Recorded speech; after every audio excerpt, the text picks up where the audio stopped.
tua impressão daquele momento da Universidade de Brasília, que você foi em 64, não foi? Foi. A impressão foi de tristeza. Eu me lembro que nós nos encontramos, eu, o Jorge Maltner e você. Eu tinha sido convidado, junto com o Maltner, para fazer uma conferência. Nós éramos artistas, ele, um escritor, que tinha acabado de lançar um livro que foi de sucesso, O Deus da Chuva e da Morte, e eu que tinha entrado na Bienal de 63 e era uma promessa da nova pintura. Então, com 23 anos, fomos fazer uma conferência, a primeira conferência convidada.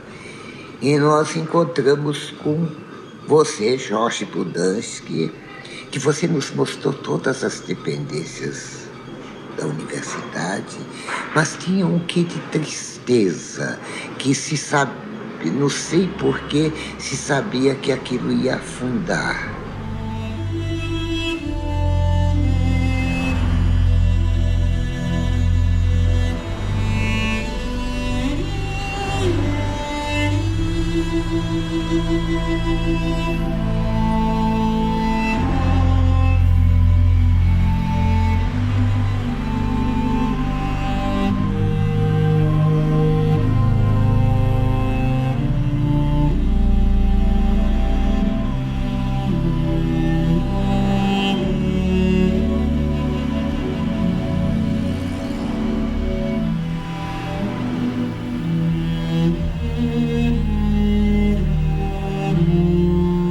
Brasília era uma utopia e a universidade um sonho que entusiasmava a gente dos 4 cantos do Brasil, intelectuais, acadêmicos, pessoas que pensavam o país estavam dispostas a largar tudo para se dedicar a esse sonho.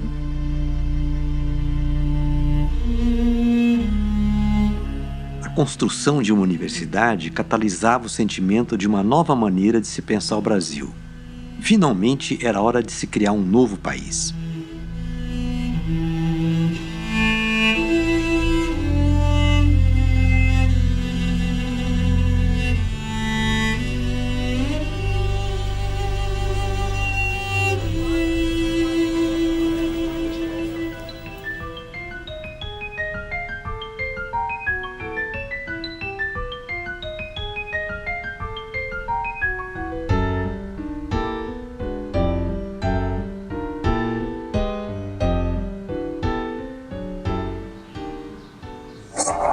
E de que eu posso ainda adquirir, né? Mas a minha coleção pessoal de Brasil é muito grande. Tem muita coisa. Quer dizer, uma aqui que eu quero saber. Como é o nome desse aqui? Ordef. Arranja um lápis para mim, vai. Tem lápis? Tem. Onde é que é? Em cima da mesa? Deixa eu vou passar aqui. Ordef quer dizer o quê? Pedro ao contrário. Olha que eu vou levar. Ordep da Bahia também, né?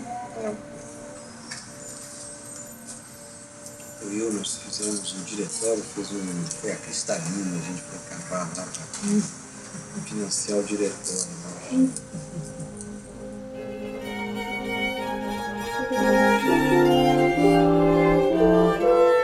Eu era um jovem cheio de sonhos e um pouco confuso. Junto com o amigo Sérgio Prado, tivemos uma ideia maluca de sair de São Paulo de ônibus e ir até Machu Picchu. No meio do caminho, paramos em Brasília, onde eu tinha uma prima, a Silvia Ortoff. Chegando lá, ela me levou para conhecer onde estava sendo construído o Instituto Central de Artes pelo arquiteto Alcides da Rocha Miranda. Ele descreveu de maneira tão fascinante o projeto que eu não tive dúvida. Voltei para São Paulo, fiz o vestibular. Em poucos meses depois, eu estava em Brasília. Em 1964, ingressei no UNB.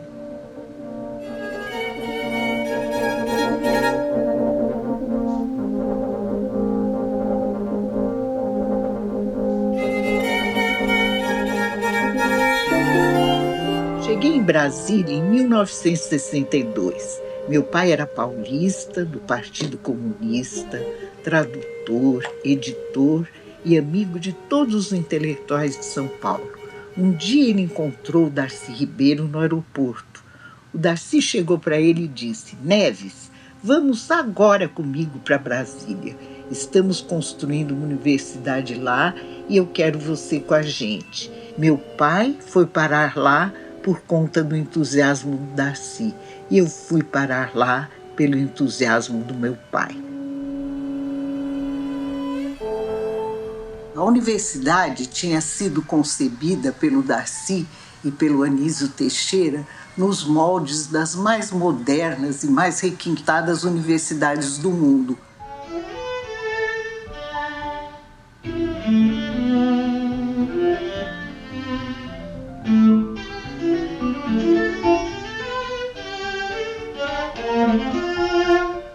A Universidade de Brasília, a rigor, na sua concepção, é fruto das ideias de Anísio Teixeira e da capacidade de execução de Darcy Ribeiro. São dois nomes que se completam, né?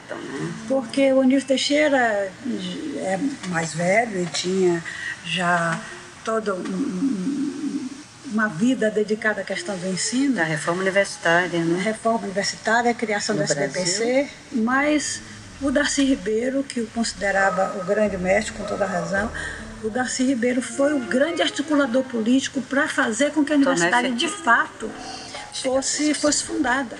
Porque no governo Juscelino não tinha passado, ainda não tinha sido regulamentada a existência da universidade.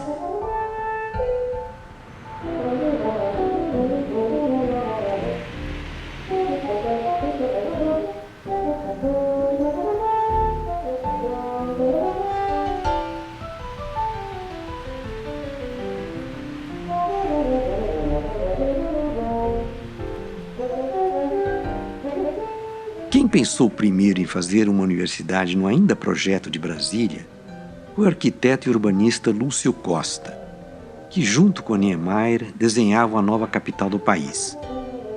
Dois dos maiores arquitetos do século XX. Lúcio Costa planejou a cidade e Niemeyer desenhou seus edifícios e monumentos. Lúcio Costa acreditava que, mais do que um centro administrativo, a cidade tinha uma vocação para ser um importante núcleo cultural do país, e assim incluiu a criação da universidade em seu plano piloto.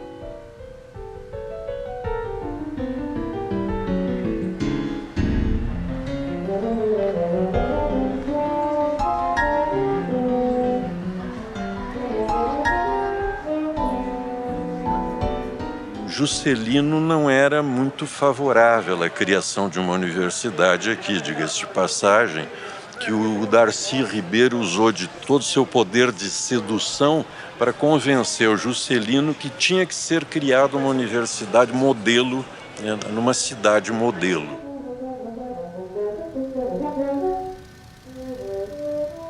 O governo julgava que uma cidade burocrática não poderia ter uma universidade. Que não caberia uma universidade em uma cidade administrativa. E eles alegavam que o estudante aqui dentro do campus ia perturbar a paz, o silêncio político da esplanada dos ministérios.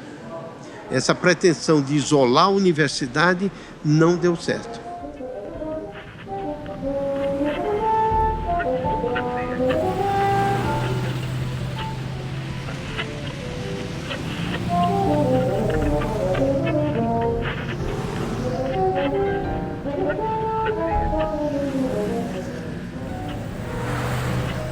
Brasília, naquela época, entusiasmava todo mundo para a arquitetura.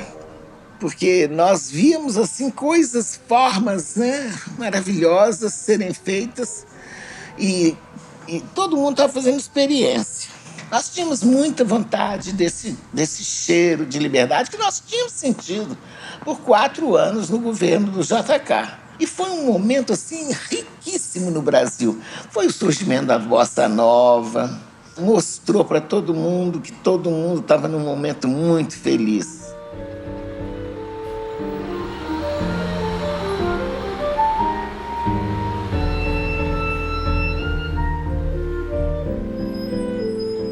Brasília era o país do futuro. Isso estava introjetado. Não era uma coisa epidérmica ou da pele para fora. Era algo interiorizado em cada um das pessoas que viveu o Brasil naquela época.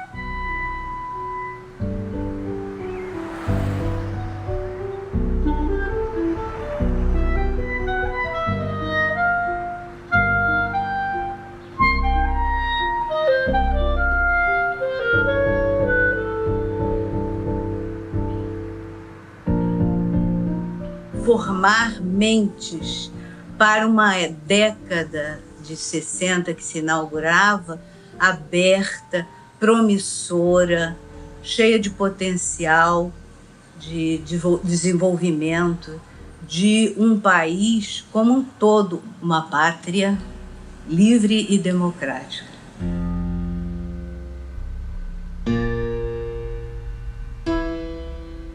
Em 62, quando Darcy, no expediente de um senso de oportunidade enorme, ele se meteu na Câmara, justamente na renúncia do Jânio Quadros, e pela mão de Filinto Miller, torturador célebre do governo de Getúlio, que estava presidindo a sessão, e o projeto da universidade estava na mesa. E aquilo foi feito muito a toque de caixa por conta da situação que se criou com a renúncia de Jânio. Ninguém sabia o que fazer do poder naquela hora. O Congresso fechava, ou o Congresso não fechava, o Congresso tomava atitudes, e o Darcy sentou-se lá no fundo da galeria, esperando, com o projeto na mesa. E aquela história, né? Projeto tal, número tal, no CCC. Batia na campa, aprovado. Foi assim que o Darcy aprovou o projeto da criação da Universidade de Brasília. Isso foi alguma coisa de milagroso, porque instaurou na universidade, mesmo por um período breve, um projeto revolucionário.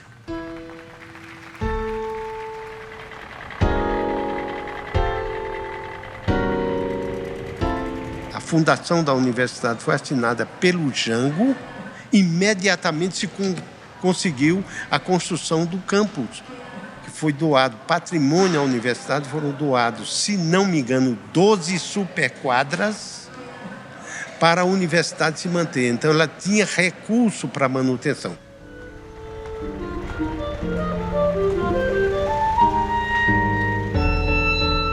Darcy pediu: essa cidade é de Oscar Niemeyer, ele deveria desenhar os primeiros prédios da universidade.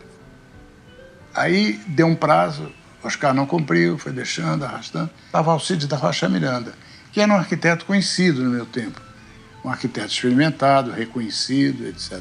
Chegou para Alcides e disse: Alcides, Oscar não quer fazer o coisa. Eu acho que você deve fazer.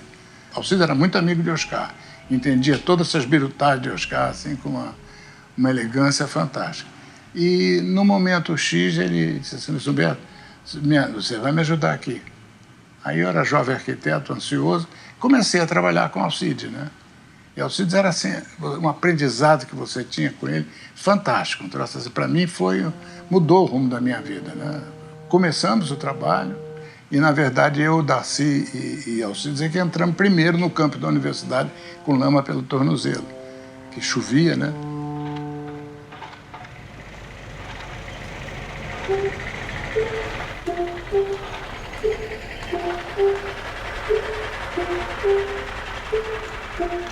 Meu pai era um arquiteto moderno, quer dizer, ele tinha a fé no futuro, né? E a fé que a arquitetura poderia melhorar a humanidade. Né? Quando meu pai começou a fazer os projetos para a UNB, que são os primeiros projetos da UNB são dele, né? Ele formou uma equipe, ele praticamente morou no campus nesse período durante a obra, quer dizer, as plantas saíam da prancheta e iam direto para o canteiro de obra, então não tinha um intervalo entre o projeto e a execução, e ao mesmo tempo ele estava já conversando sobre a estrutura do próprio instituto, né?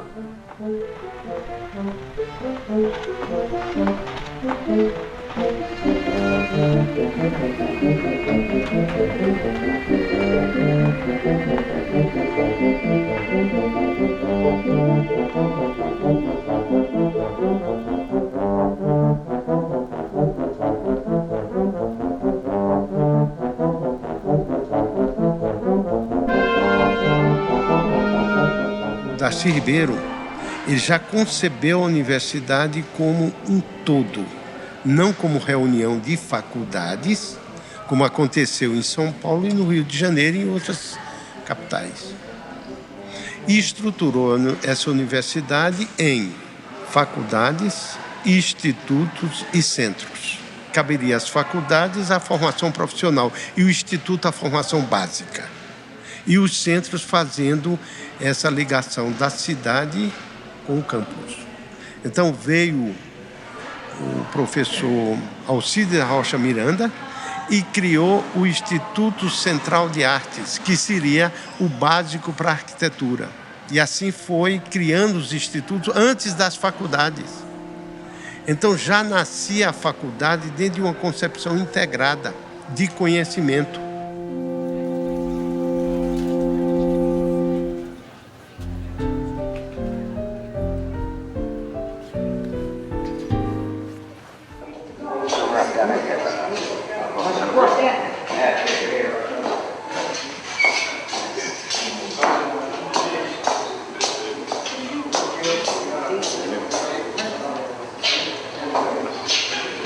Sabe, Niemeyer, quando eu estive em Brasília, eu convivi muito com Anísio, até a morte dele em 71, né? A concepção da universidade era dele, né? Aqui então é o texto que Oscar escreve sobre a universidade. Como é que foi pensada, como é que foi conceituada e como é que chegou no projeto de arquitetura, né? Aqui é a tradução em francês. Aqui então a gente começa falando do projeto, né? Aqui então é uma maquete da universidade. Aqui tem tudo que o Darcy queria.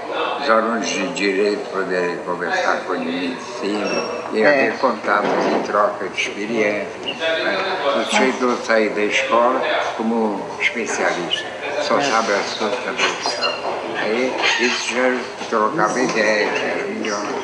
Isso é lutar para que o estudante tenha ao mesmo tempo que ele está cursando medicina, direito, um ensinamento sobre a vida, sobre o ser humano, sobre a diferença de classe, sobre a miséria.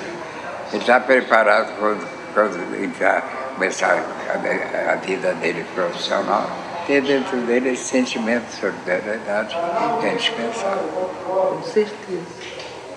Não está alienado, né? Está vivendo. De modo que esse livro que eu fiz agora é justamente sobre o problema do jovem, que sai da escola um especialista. Não conta com o mundo que espera por ele. É terrível. Né? Então ele quer ser o vencedor. É uma merda.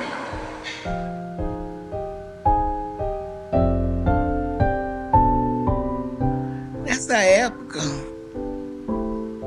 a universidade era toda cheia de poeira. Eu logo vi que eu devia arranjar uma calça ali e começar a ir para as aulas preparada para subir em construção, porque a gente conhecia o que estava sendo feito dentro da universidade. Via essas pessoas mesmo, Luiz Humberto. Eu vi muitas vezes o Oscar fazendo experiência com telhas, com vigas, cimento protendido. O Oscar falava muito pouco e não dava muita confiança, mas eu ficava encantada com ele. Muito bonito, muito sério. Quando Lúcio Costa desenhou o plano diretor da Universidade de Brasília, ele colocou unidades, são as caixinhas, não havia um edifício que unificasse.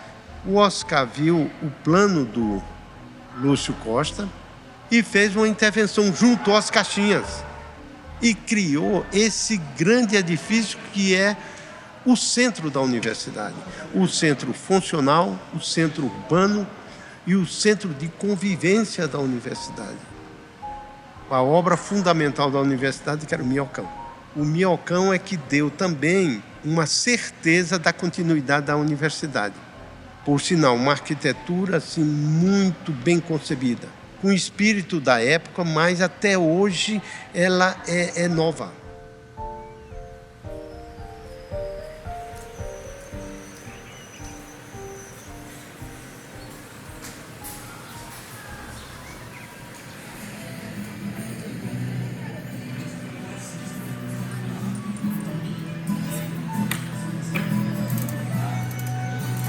Assim, isso daqui sei lá, tem um outro programa lá que fala, né? Se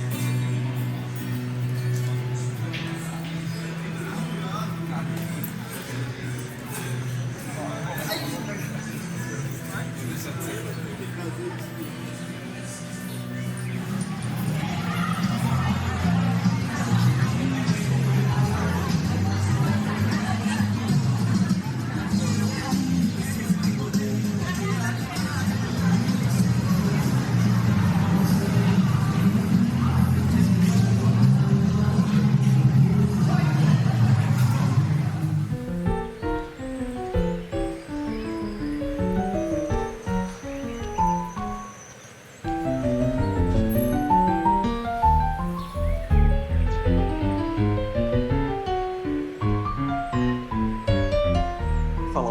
coisa que tem conhecimento da história da universidade, com que o objetivo ela foi fundada, em que propósito.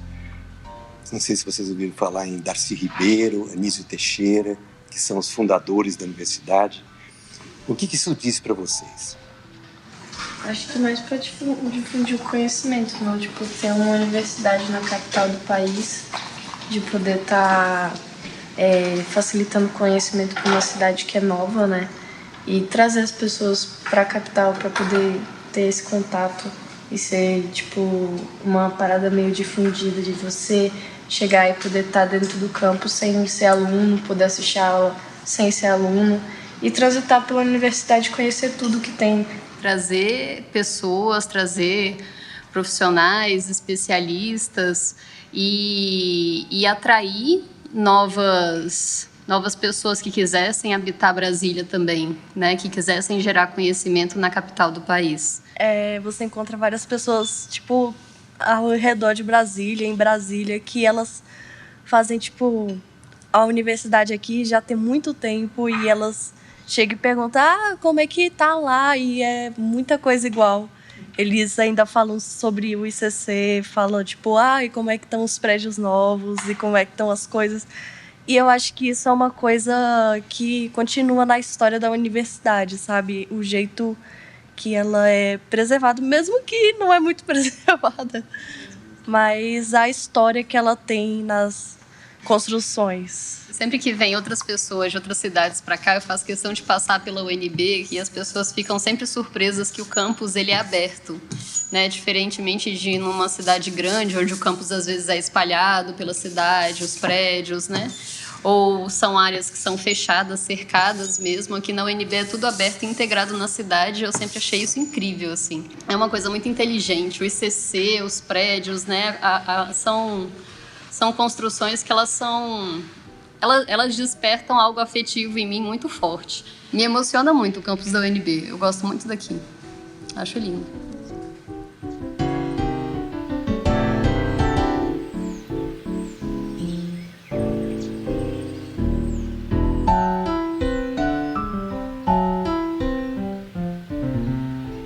Brasília estava construindo-se uma cidade, uma capital do país, e estava-se também construindo uma nova universidade. E isso empolgou de tal forma os intelectuais que saíram físicos de alto gabarito, pesquisadores internacionais e vieram para cá, para trabalhar para cá, inclusive o Salmeron, Ciro dos Anjos e etc. Esse projeto foi realmente fantástico do ponto de vista da mobilização. Porque ele tinha uma ideia política de ser a universidade um centro de transformação do país.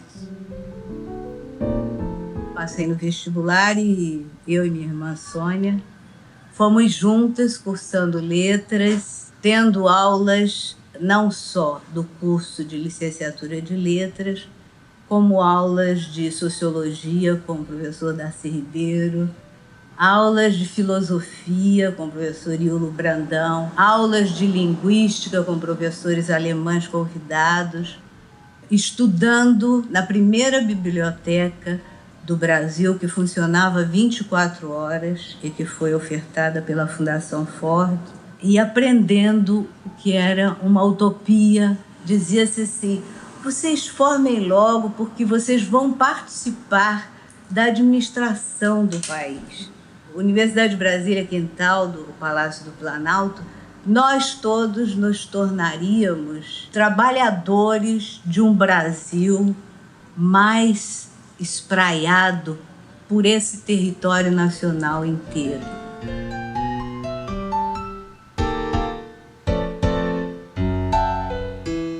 A gente identificava como um momento, você está fazendo alguma coisa importante, né? Você não sabe nem direito o que é, mas você começa a entender que você está fazendo uma coisa muito importante.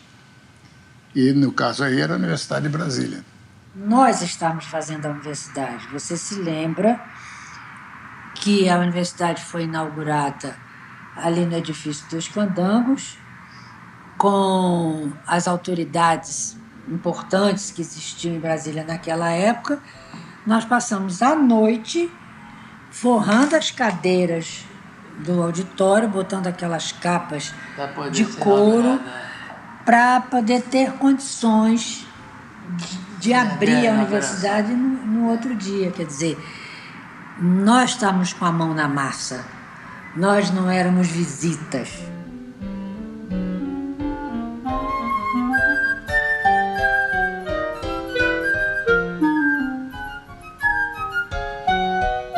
Para mim, a universidade foi a grande revolução do ensino superior brasileiro.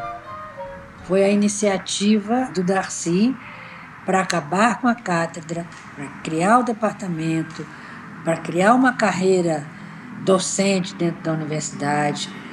É uma guinada de 180 graus à Universidade de Brasília.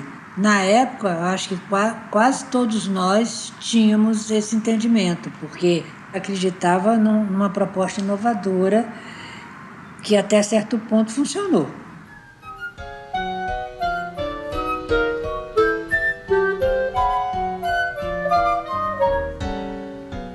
O Instituto Central de Artes representava essa euforia. Era nesse ambiente de experiência onde se tinha uma total liberdade de escolha de matérias. Tínhamos que escolher outras matérias também fora do Instituto, em um caldo de cultura único. Era fascinante. Nós vivíamos aquilo 24 horas por dia, convivendo com mentes como Amélia Toledo, Atos Bulcão, Luiz Humberto, professor Fortman, Paulo Emílio Salles Gomes. Cheguei a convite do Paulo Emílio para integrar o corpo docente do novo curso de cinema, de forma que era um espírito de renovação total, não é? Numa sociedade nova, ou em direção a uma sociedade nova, numa universidade nova, numa cidade nova. O professor universitário tem que ter contato com a cidade. Isso era fundamental.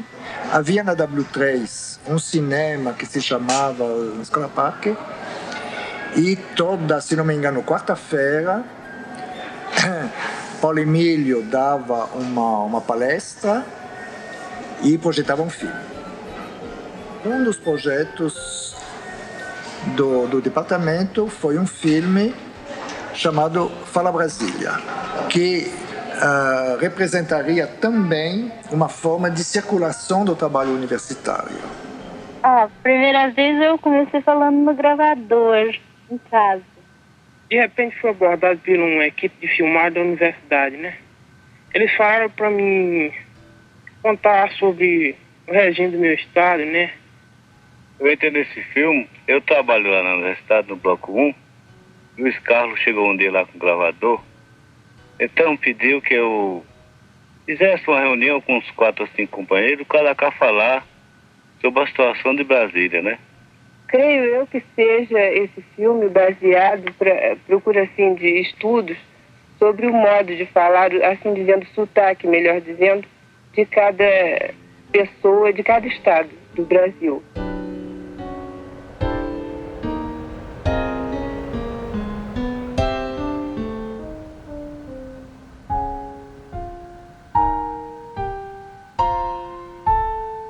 A universidade era a vida de Brasília. Fechando a universidade, fechou a vida, porque lá é que nós tínhamos o concerto do Cláudio Santoro, todo sábado de manhã. E o concerto, lá de dentro, saía as músicas para fora.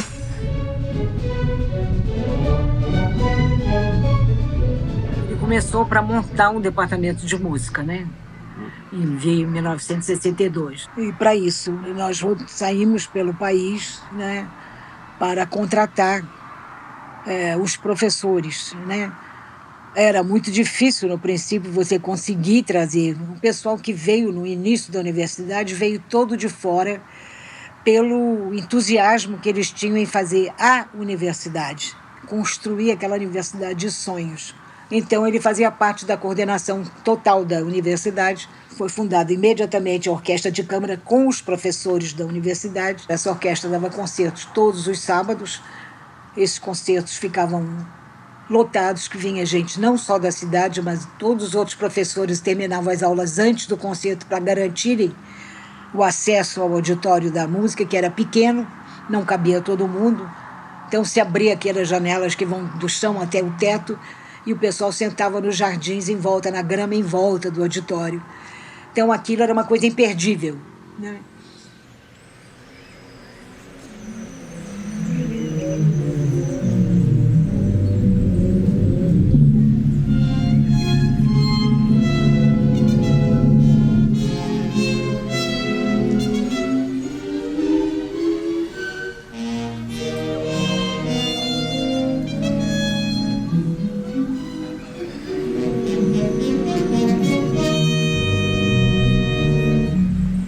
História de música era um projeto muito bonito, né, mas aberto para fora, ele abria.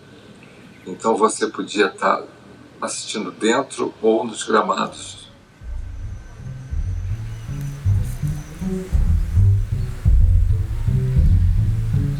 A universidade acontecia não só no momento da aula, ela acontecia o tempo todo. Nós aprendíamos, nós convivíamos entre nós, alunos e professores, 24 horas por dia, nos bares, nos cinemas, nas conversas.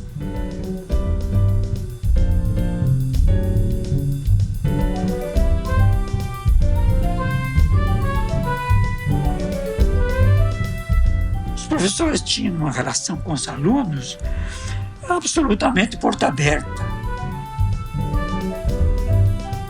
O professor tinha suas aulas, tinha um momento para orientar os alunos e tinha outra parte onde havia uma relação muito mais liberta. O fundamento da liberdade é que era essencial. E os alunos percebiam claramente isso. Era isso, a possibilidade de ser livres para criar. Amélia Toledo era uma professora que ensinava o tempo todo. Nós íamos para a casa dela durante o almoço, depois da aula. Quer dizer, a universidade para mim não acabava. Essa vida em comum, para nós, foi uma experiência única, né? A convivência mesmo com os outros professores foi uma experiência que eu acho que nos levou melhor a fazer um trabalho coletivo também, não só um trabalho individual do professor que toma condução e vai para a universidade, lá na aula dele, na sala dele, de vez em quando se encontra com os outros, né? Nós tínhamos um objetivo comum e eram pessoas com muitas variadas experiências, pessoas que vinham de lugares muito diferentes. Em geral, o pessoal que estava também começando, então estava aprendendo da vida.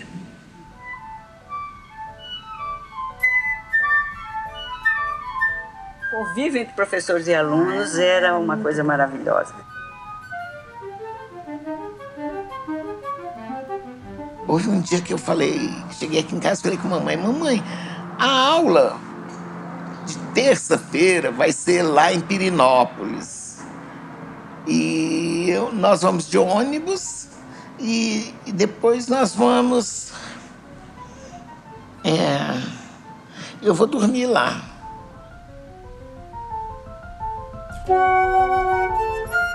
Nunca tinha acontecido isso comigo, nunca tinha saído de casa.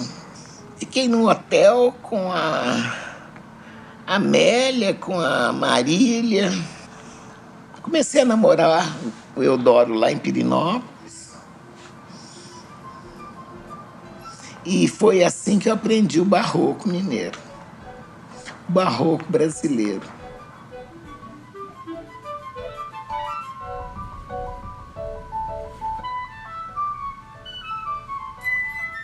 Essa descoberta do interior, né? Você chegar em cidades coloniais, que não, sabe, Goiás Velho, descoberta de Goiás Velho, que era remoto, era muito longe, você levava 10 horas para chegar em Goiás Velho de Brasília. Você tinha velhas fazendas, né? Então era como se tivesse quase no século XVIII, né? Quer dizer, eram resquícios de um período que tinha passado e lá estava mantido intacto, né? Que tinha um frescor nisso tudo. Então essa descoberta do interior foi muito boa para mim, quer dizer, de um sentido de Brasil maior do que do litoral.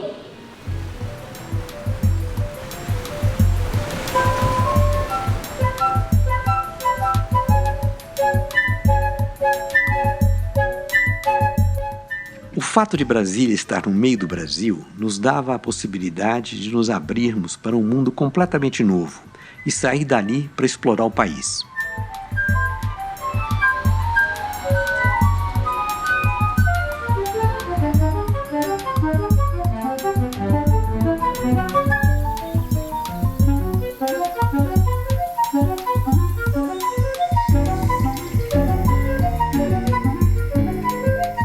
Por exemplo, uma vez eu saí com o Jorge Bodanski, a Cristalina, para fotografar, que era uma coisa extraordinária, assim, essa coisa de loucura do interior do Brasil, que tinham descoberto os cristais, era uma região completamente esburacada, as pessoas viviam no meio de uma lamaçal enorme.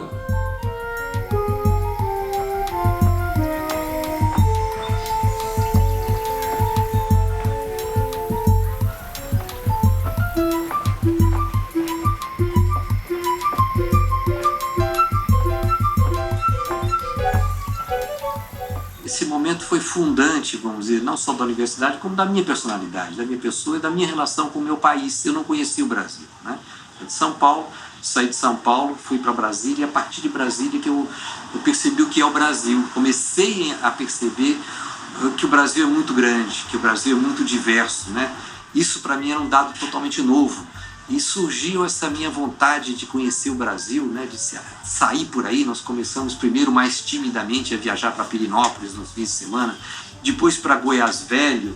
E nas primeiras férias pegamos um barco no Rio São Francisco e descemos o Rio São Francisco até Juazeiro e Petrolina. Dali pegamos um trem para Salvador, né, quer dizer que atravessamos cortamos o coração do Brasil, né? Foi a primeira vez que eu entrei para o interior, né? E fomos de carona de caminhão, sem dinheiro nenhum, dormindo em rede.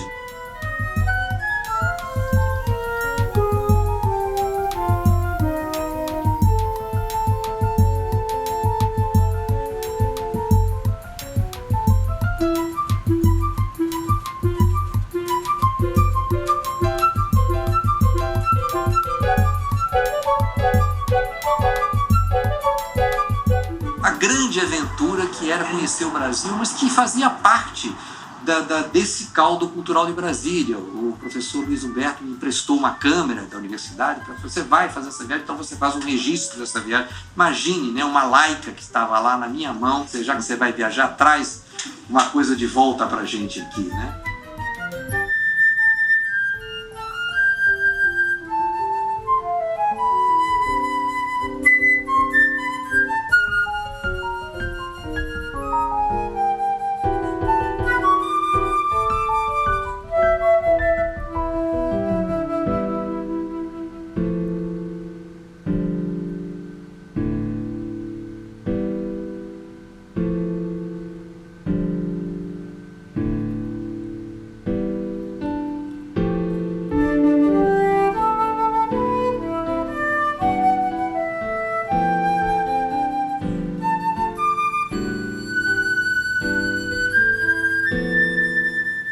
essa vivência muito típica dos anos 60, né? De meio de contracultura ou de procura de novas saídas, quer dizer, os jovens se exercendo de uma maneira diferente da geração anterior. Isso tudo no meio da Universidade de Brasília, que dava a chance da gente se encontrar, conversar. Então a Universidade de Brasília, além da parte formal, de ensino, ela tinha uma abertura para convívio. E essa abertura para convívio deu margem a muita criação e propostas. Todos morávamos praticamente juntos. Grande parte do grupo morava no campus. Tinha o alojamento dos alunos, dos bolsistas, dos professores.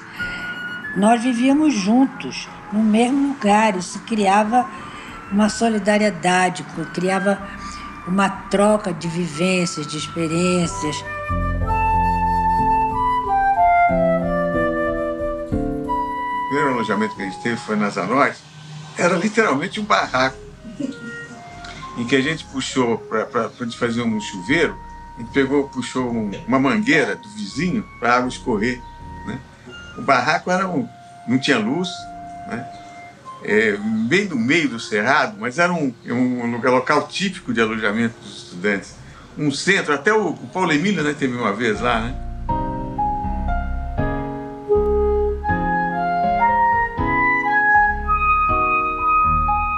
A Norte não estava ainda os edifícios, né? Tinha só os barracos. E o Paulo Emílio foi lá e alguns professores, aí eu contei que tinha um barraco dos estudantes. Eles foram visitar o barraco. O Paulo Emílio foi lá.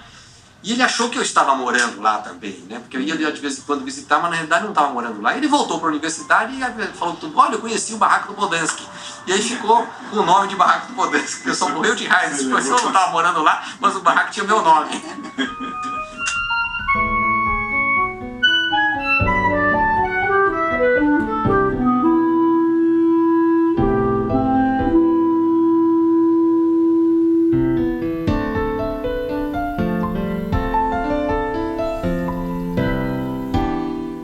O campus tinha essa relação com o Cerrado, né? Quer dizer, o campus era na franja do Cerrado. Não era tão gramado como ele é hoje em dia. A grama foi muito posta pelos militares, né? Quer dizer, eles pelaram o campus e gramaram, mas o campus ele se misturava com o Cerrado. E isso era bonito, porque o Cerrado é uma descoberta, né? É uma descoberta que você tem que entrar no Cerrado. A experiência do Cerrado não se dá de fora para dentro, se dá de dentro.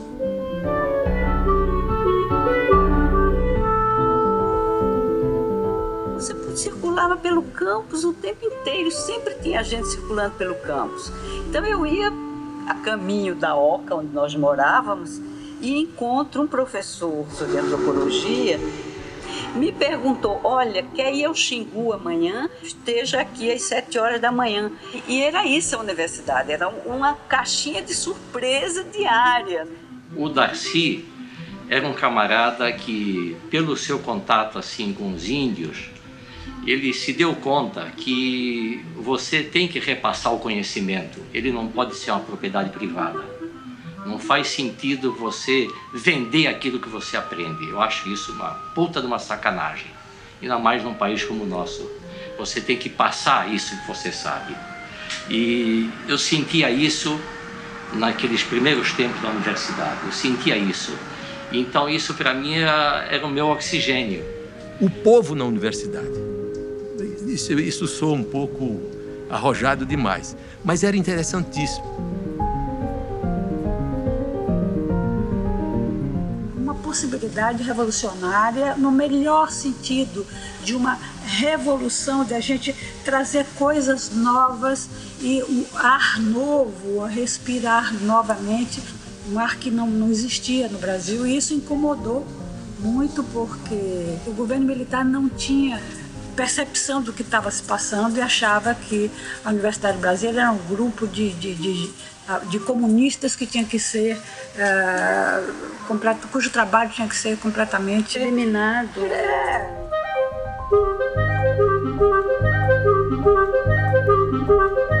O pessoal naquela época jamais poderia admitir tanta democracia, tanta discussão, tanta criatividade, tanta mudança. Era demais para o conjunto da obra, digamos assim. O primeiro golpe do golpe militar foi cortar a Universidade de Brasília. Eles não suportavam isso. Isso ia além da imaginação deles, o que podia estar acontecendo. Aquilo representava um perigo tão grande para a nação, mas que hoje eu vejo que era real mesmo. Imagine se deixassem continuar a Universidade de Brasília. O Brasil seria outro Brasil. Esses caras não teriam entrado nunca, né? E eles perceberam isso antes da gente, né? E ceifaram tudo, assim, violentamente.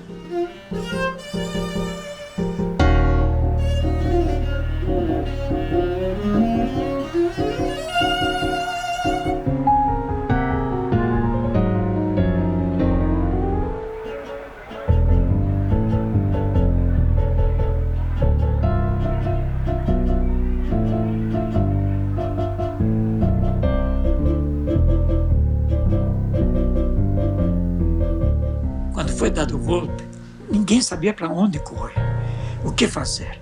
E se sabia que as tropas estavam já na rua, nas ruas que estavam já na Praça dos Três Poderes. Aquilo foi muito terrível, muito, muito duro, muito duro. Foi um soco, um soco.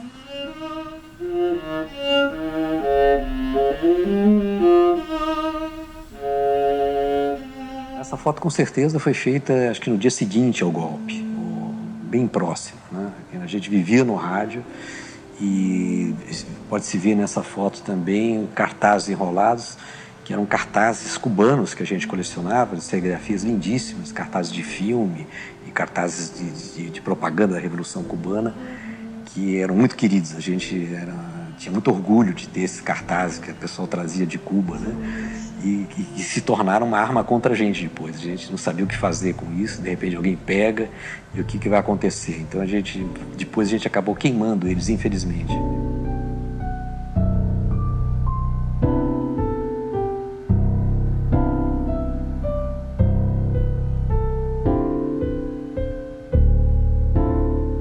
Me lembro que vocês estavam queimando coisas e saía uma puta de uma fumaça preta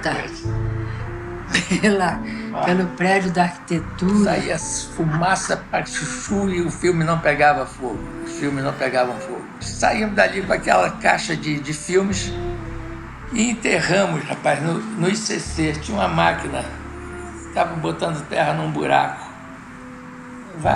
Ia e voltava. Quando ela ia para lá, a gente jogou a caixa aqui dentro, o cara veio e botou terra por cima. Os filmes devem estar lá até hoje. Foi muito, muito difícil suportar aquele momento lá.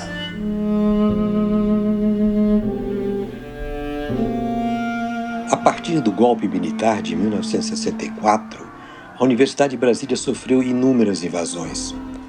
Essas fotos registram uma delas, a de 1968.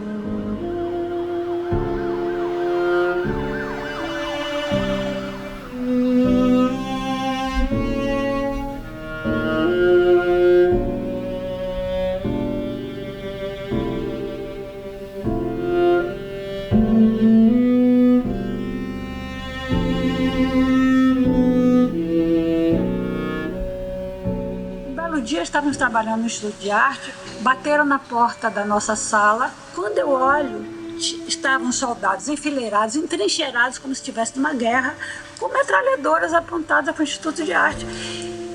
Era uma coisa tão surrealista que eu comecei a rir. E o soldado que estava do outro lado também, que não sabia a impressão, o que diabo ele estava fazendo lá, ele ria também. Então era uma coisa muito maluca esse começo. Ninguém se entendia, nem eles, o que estavam fazendo lá.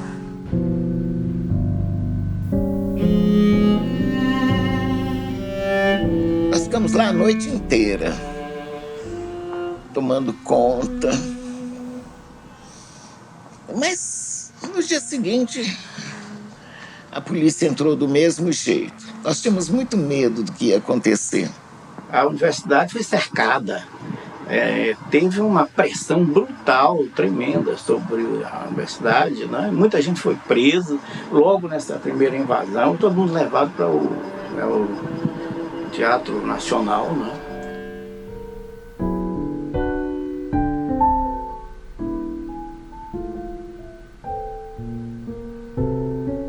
Entravam quebrando tudo, invadiam a biblioteca e faziam uma limpa nos livros, na base assim da maluquice, né? Da maluquice. Uma vez pegaram, por exemplo, o livro de engenharia, resistência de materiais. Aí a gente se divertia também, né? Achava graça dessa pataquada que faziam.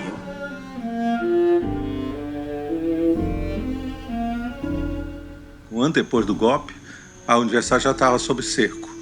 Era muito comum chegar na universidade e não poder entrar, porque a Polícia Militar de Goiânia estava lá saqueando a biblioteca, para ver se tinha algum livro subversivo.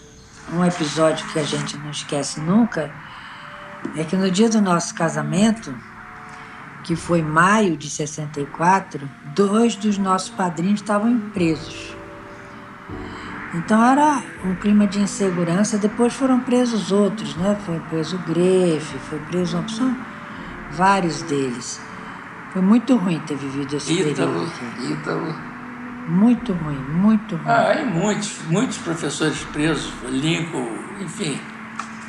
Presos assim, por que prende professor? Eu não sei. A coisa foi se agravando.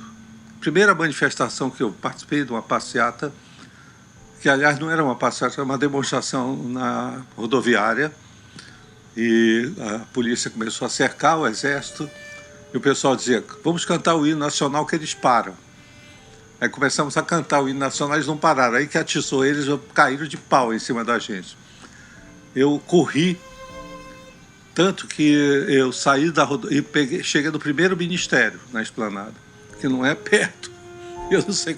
Bom, eu tinha idade para fazer essa corrida, hoje eu não conseguiria.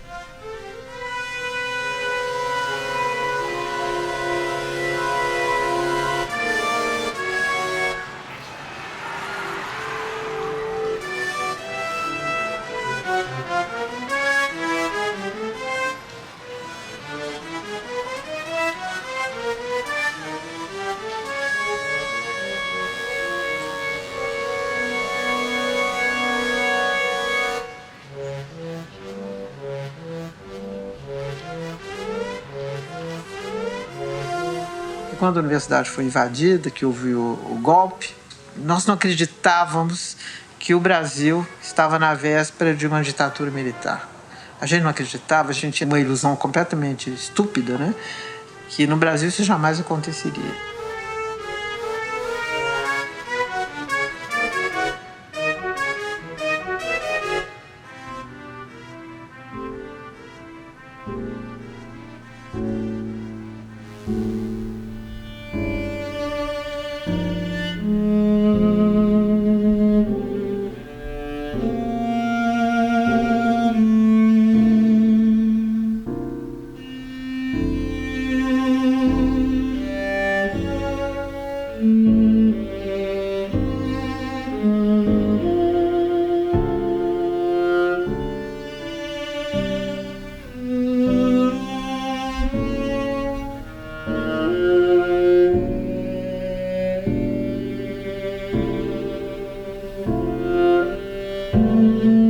Com o golpe de 64 houve a queda de Darcy Ribeiro, a perseguição, essa gente toda, Anísio, todos os fundadores da universidade, verdadeiramente os fundadores da Universidade de Brasília.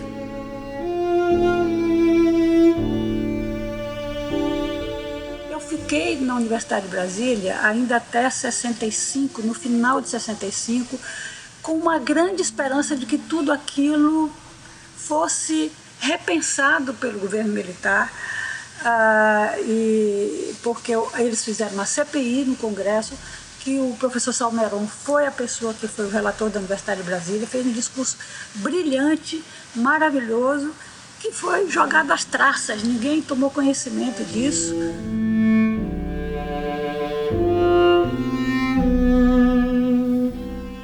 Se você vai ao presidente da República e não obtém dele o menor gesto de simpatia ou de respeito pelo que a universidade estava fazendo, você tem que fazer o quê? Ou então houve uma decisão, uma discussão, em que haveria como única possibilidade uma espécie de um grito para que todo mundo soubesse o que estava acontecendo dentro da Universidade de Brasília, de uma admissão coletiva. E aí a admissão coletiva se fez. Por si só, não tinha mais o que discutir. Porque você tinha absoluto silêncio e indiferença do governo central com relação ao drama que a Universidade de Brasília estava vivendo.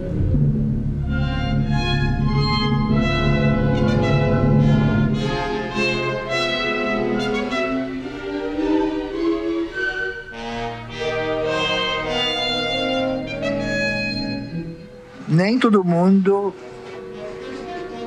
concordava com isso, mas eu devo dizer que com clara postura de que se eles querem nos demitir, eles que nos demitem. Não temos que fazer o trabalho para eles.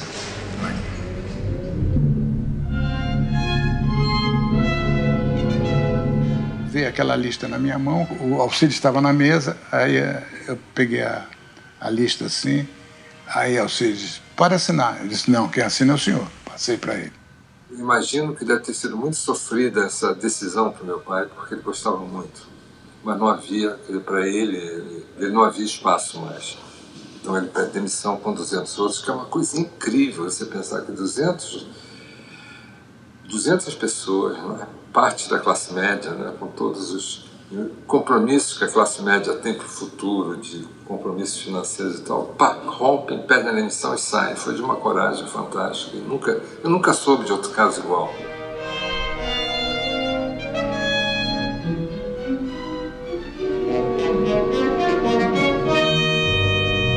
O fechamento da UNB, com a saída dos professores, foi a primeira vez que eu vi que ideias podiam acabar com a gente.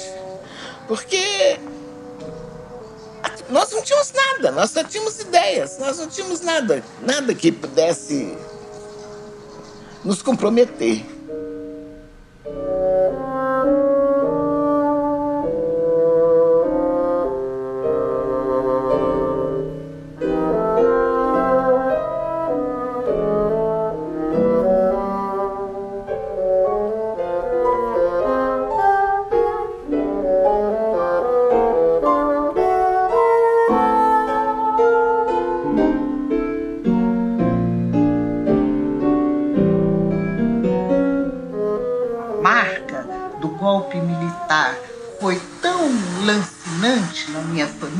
Meu pai sumiu, nós só fomos vê-lo 8 meses depois.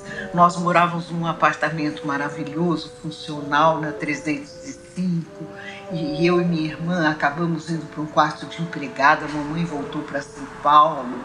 E para mim foi tão doloroso tudo aquilo, porque eu vi a saída do Darcy, a saída do Jango, a saída de todos os professores, todo mundo chorando, todo mundo sem dinheiro, e depois os boatos de que todos tinham roubado, que eu fiquei com horror moral a Brasília. Eu entendo perfeitamente a posição do Niemeyer e a posição do próprio Darcy, que nunca mais quis voltar e que olhava aquilo, isso aqui é uma filha minha que se perdeu.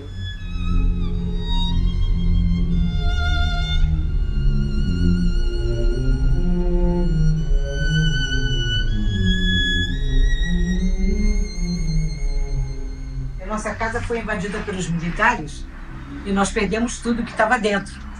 A única coisa que sobrou, a música do Cláudio, foi salva, porque exatamente o presidente do Supremo Tribunal, que era nosso amigo, mandou o carro oficial dele lá em casa, pegou toda a música e levou para o apartamento dele. Entendeu? Por isso sobrou. O resto, móveis, o que tinha dentro, desapareceu com a invasão dos militares do apartamento, no nosso apartamento. Eu fui para o Rio ter meu filho e nós deixamos o apartamento fechado, claro. Era um inferno esse tempo todo. Ele ficava numa espécie de máquina de pressão. Ele fez um concerto, por exemplo, de música americana, os estudantes reclamaram, papapá, que estava fazendo música americana. Aí ele fez um concerto, uma música polonesa baseada em temas medievais. foi chamado no quartel para explicar. E o Cláudio disse, então o senhor tem que me dar a lista. Quer dizer, Tchaikovsky, Chopin, nada disso a gente pode tocar mais, porque é russo, polonês, só que foi do século passado, mas enfim. Só a ignorância dos militares, né? Para dizer que aquela universidade era comunista, né? Eu tinha muita admiração pela União Soviética, mas sabia como aquela universidade jamais existiria na União Soviética. Poderia existir nos Estados Unidos, na França, etc. Mas não num país totalitário. Mudou tudo. Porque o que você está perguntando para mim é um ideário. Esse ideário era da cabeça do Darcy Ribeiro, Dr. Rocha Miranda e professor Pompeu de Souza. Então, sabe o que são pessoas muito confiantes no saber, no ideal, na liberdade, de acreditar na liberdade. Não conhecer outra coisa que não seja liberdade. Liberdade não tem substantivo, nem adjetivo, não existe isto.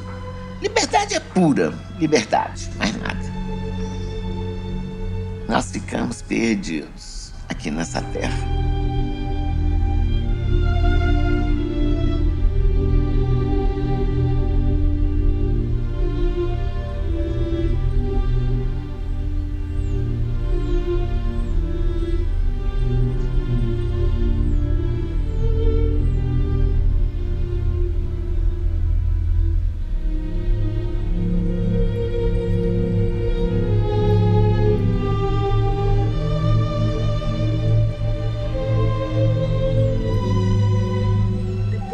Militar e do fechamento, quando a gente ia sair, com a saída maciça dos professores, a universidade não tinha ninguém. Ficou fechada um tempão porque não tinha mais professor. Eu achava que ia ser uma comoção internacional. Para minha surpresa, ninguém se mexeu. Não lembro de nenhuma moção internacional que tivesse tomado partido de uma universidade importante no Brasil que tinha sido fechada. Isso foi uma tristeza assim, sem tamanho, porque é uma decepção muito grande. Foi um sonho muito grande, e isso fez mal, machucou a gente durante muito tempo e certamente influenciou muitas atitudes e direções e decisões que tomamos através do tempo, né? Pela dificuldade que foi de absorver esse golpe. Inútil, totalmente inútil. Foi ridículo, foi horrível. Eu acho que não deviam ter feito isso. Você já imaginou para nós, alunos, o que é os próprios professores desistirem? Né? Pedir demissão? Eu tenho certeza que foi uma boa coisa de sair, porque eu acho que progressivamente a gente ia começar, por uma questão de sobrevivência, eu temia que as pessoas começassem a fazer concessões, sabe? O ensino ia ser feito de uma maneira que não seria o projeto inicial do Darcy, não seria aquele projeto inicial, e voltando naquele momento, seria impossível de manter aquilo que existia inicialmente.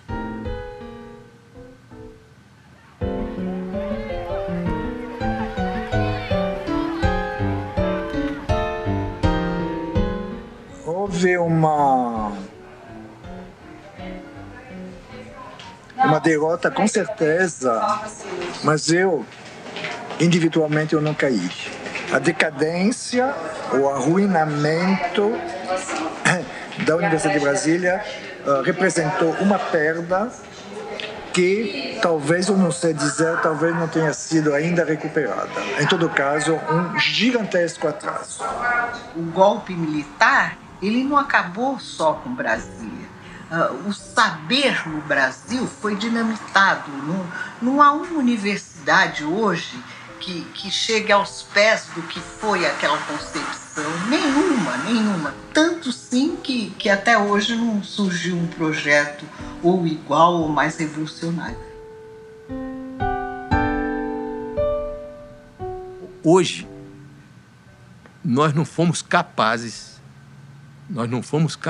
de blindar ou instaurar na universidade um compromisso profundo, visceral, para conservar as ideias da sua existência desde os anos de 1960, no início. Por que, então, a gente novamente não insere no ensino no Brasil uma reforma da universidade para aparar um golpe certeiro que a deprimiu e a anemiou?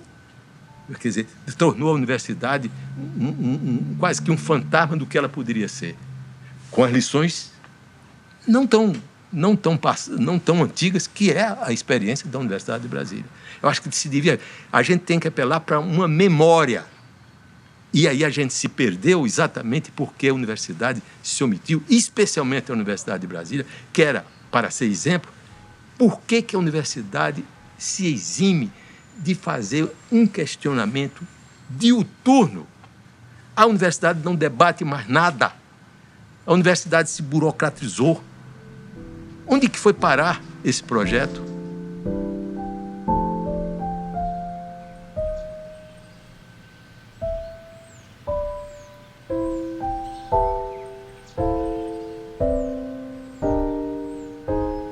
Foi um negócio assim, o sentimento era uma profunda perda. Que se nós perdemos nossa carreira, nós perdemos parte da nossa vida, parece que tudo foi inútil. Não foi. Depois nós foi uma luta, né? Eu, por exemplo, descobri que eu era mais fotógrafo que arquiteto, comecei a buscar uma saída profissional. Todo esse esmagamento e tudo não acabou com tudo, não. As ideias novas acabam triunfando um dia ou outro. É muito difícil você destruir uma experiência cultural daquele tipo. É muito difícil. Claro que a barbárie foi grande, o obscurantismo imenso, muita coisa foi esmagada, houve mortos, houve feridos, houve tudo isso, houve exílio, essa coisa toda. Mas gerou-se novidade em Brasília, gerou-se muita novidade. Né?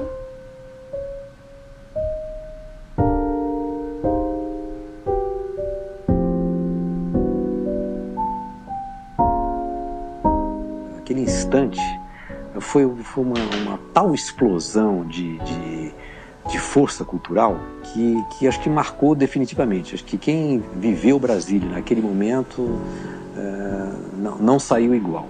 Né? É impossível, porque é o que a gente aprendeu e o que a gente viveu. Né?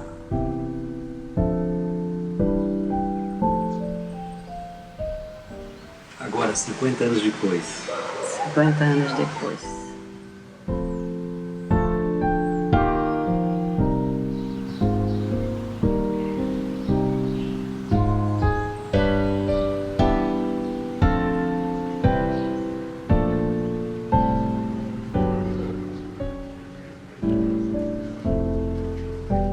Já faz muito tempo que a ideia original de Anísio Teixeira e Darcy Ribeiro foi interrompida. Mas será que ideias morrem? E sonhos podem desaparecer?